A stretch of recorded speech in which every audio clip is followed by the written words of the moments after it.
औरंगाबादमध्ये कृत्रिम पाऊस पाडण्यासाठी सी डॉपलर रडार दाखल झालाय। हे रडार विभागीय आयुक्त कार्यालयावर बसवण्यात येणार असून त्याच्या उभारणीसाठी 2 दिवसांचा कालावधी लागणार आहे। हे रडार कृत्रिम पावसाच्या प्रयोगासाठी अतिशय महत्त्वाचं मानलं जात आहे।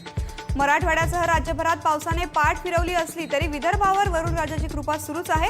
महिनाभराच्या विश्रांतीनंतर दणदणीत पुनरागमन केलेल्या पावसाने विदर्भासह सर्व दूर हजेरी लावली आहे। नागपूरसह अमरावती, अकोला, चंद्रपूर, यवतमाळ, वर्धा, वाशिम या सर्वच जिल्ह्यात पावसाचा जोर कायम आहे, तर वाशिममध्ये आज सकाळपासून जोरदार पाऊस सुरू आहे।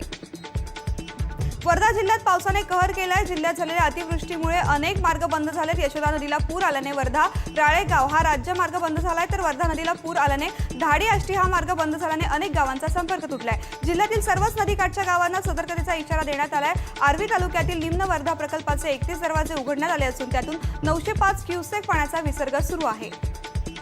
छळ केल्याप्रकरणी वादाच्या भोवऱ्यात सापडलेल्या स्वयंघोषित गुरु राधेमा हॉट फोटो व्हायरल झालाय। राहुल महाजन यांनी त्यांच्या ट्विटर अकाउंटवरून हे फोटो शेअर केले आहेत। फोटोमध्ये लाल रंगाचा मिनी स्कर्ट आणि लाल बूट घातलेली राधेमा दिसते। स्टाईलमध्ये पोज देणाऱ्या राधेमावर सध्या हुंड्याचे आणि छळ केल्याचे आरोप निक्की गुप्ताने लावले आहेत।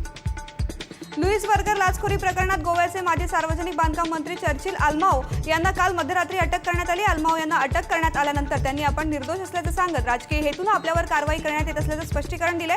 गोव्यात चर्चेत असलेल्या लुईस बर्गर लाचखोरी प्रकरणात गोवा गुन्हे शाखेच्या पोलिसांनी चर्चिल अल्माओ यांना रात्री 10:30च्या सुमारास दक्षिण गोव्यातल्या आगासीममधून अटक केली। गोव्यातल्या पाईपलाईन प्रकल्पासाठी अमेरिकन कंपनी लुईस बर्गरने एका मंत्र्याला लाच दिल्याचा आरोप होता। या प्रकरणात चर्चिल अल्माओ आणि माजी मुख्यमंत्री दिवंगत कामत यांच्या नावाचंही पुढे आलं होतं।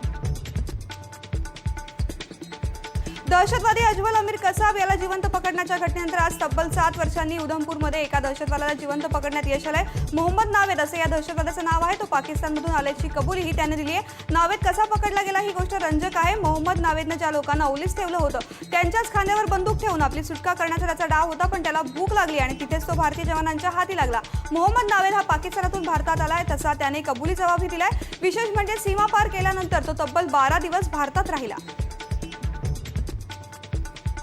पुण्यातल्या पुरंदर तालुक्यात माळशिर नायगावमध्ये बोरवेलमध्ये पडलेल्या 2.5 वर्षाच्या चिमुकल्याला तब्बल 7 तासानंतर बाहेर काढण्यात आले। सोहम यादव असं मुलाचं नाव आहे। खेळता खेळता हा चिमुकला काल संध्याकाळी 6च्या सुमारास शेतात असलेल्या 18 फूट खोल बोरवेलमध्ये पडला होता। त्यानंतर अग्निशमन दल आणि एनडीआरएफच्या मदतीने 7 तासानंतर सोहमची सुटका करण्यात आली।